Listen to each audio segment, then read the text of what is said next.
1/2 cup துவரம் பருப்பு சேர்த்துக்கலாம். மஞ்சள்தூள் சேர்த்துக்கோங்க. 2 கட்டி பெருங்காயம் சேர்த்துக்கோங்க. வாசனைக்கு 2 பூண்டு சேர்த்துக்கோங்க. 1/2 கப் பருப்புக்கு 2 கிளாஸ் தண்ணி ஊற்றிக்கோங்க. ஆயில் சேர்த்துக்கோங்க, அப்போ தான் பருப்பு சீக்கிரமாக வேகும். 5 விசில் வரும் நல்லா குக் பண்ணுங்கள். பருப்பு நல்லா குக் ஆயிடுச்சு. இது கூட புளி தண்ணி சேர்த்துக்கோங்க.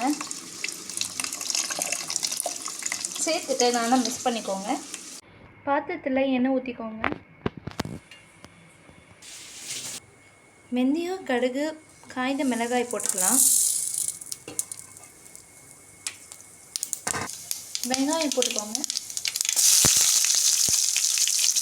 கருவேப்பிலை போட்டுக்கோங்க. நல்லா ஃப்ரை பண்ணிக்கோங்க. தக்காளி போட்டுக்கோங்க. டொமேட்டோ நல்லா ஃப்ரை ஆகிட்டோன்னு உப்பு சேர்த்துக்கோங்க. 1 டேபிள் ஸ்பூன் மிளகாய் தூள் சேர்த்துக்கோங்க. ஆல் வெஜிடபிள்ஸ் சேர்த்துக்கோங்க. கேரட், ட்ரம்ஸ்டிக், பம்ப்கின் சேர்த்துட்டு நல்லா மிக்ஸ் பண்ணிக்கோங்க. 2 கப் வாட்டர் ஊற்றிக்கோங்க. தண்ணி ஊற்றிட்டு நல்லா மிக்ஸ் பண்ணுங்கள். இப்போ 10 மினிட்ஸ் மூடி வேக விடுங்க. குக்கான காய்கறிலாம் எடுத்து போட்டுக்கலாம். சேர்த்துட்டு நல்லா மிக்ஸ் பண்ணிக்கோங்க. 10 மினிட்ஸ் குக் பண்ணுங்கள். அதுக்கும் மேலே குக் பண்ணிங்கன்னா நல்லா இருக்காது. சாம்பார் நல்லா குக் ஆகிடுச்சு. இது ஸ்டேஜில் கொத்தமல்லி சேர்த்துக்கோங்க. அவ்வளோதான், ரெடி டு சர்வ். ஒரு கடாய் வச்சுட்டு எண்ணெய் ஊற்றிக்கோங்க. ஆனியன் போட்டுக்கோங்க. ஆனியன் சேர்த்துட்டு நல்லா ஃப்ரை பண்ணுங்கள்.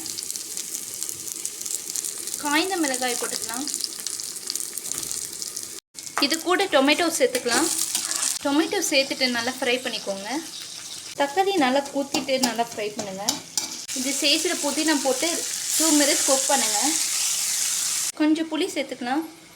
இதை நல்லா கூல் பண்ணுங்கள். ஃப்ரை பண்ண புதினா இதை கிரைண்ட் பண்ணிக்கலாம். இப்போ பிஞ்ச் ஆஃப் சால்ட் ஆட் பண்ணிக்கலாம். ஆட் பண்ணிவிட்டு நல்லா கிரைண்ட் பண்ணிக்கலாம். புதினா சட்னி ரெடி ஆயிடுச்சு. குழி பணியாரத்துக்கு தேவையான பொருட்களை பார்த்துடலாமா? ஒரு ஃபேனில் எண்ணெய் ஊற்றிக்கலாம். கடுகு, சீரகம் போட்டுக்கலாம். வெள்ளைப்பருப்பு போட்டுக்கலாம்.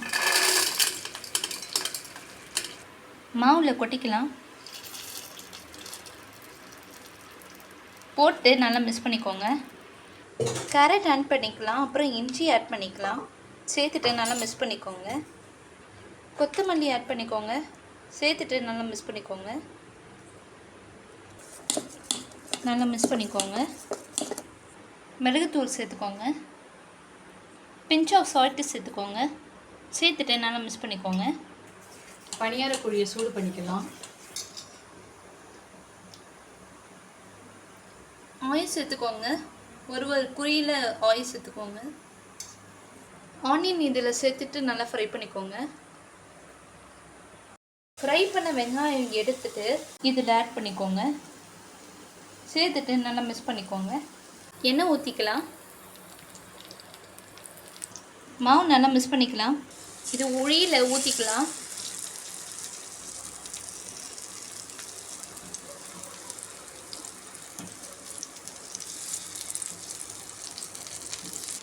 ஊற்றியாச்சு. நல்லா குக் பண்ணுங்கள். குழி பணியாரம் ரெடி ஆயிடுச்சு.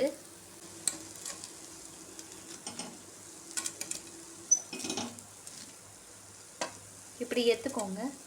குழி பணியாரம், புதினா சட்னி, சாம்பார் ரெடி ஆயிடுச்சு. வாங்க சாப்பிடலாம்.